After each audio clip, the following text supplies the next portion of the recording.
Lie on your back. Bend your hips and knees into tabletop position with your hips and knees both at 90 degrees. Place the stick between your legs, behind your right thigh, and in front of your left thigh. Hold the ends of the stick in both hands outside of your thighs. Keeping this position with the stick, press your thighs into the stick, pressing away with your right thigh and pulling in with your left thigh. Hold this position while breathing regularly.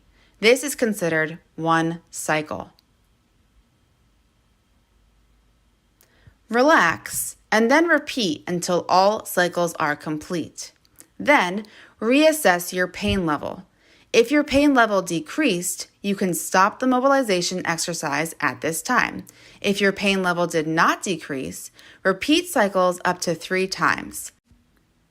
If at this point your pain still did not decrease, try the supine SI joint mobilization for a left pelvic rotation instead.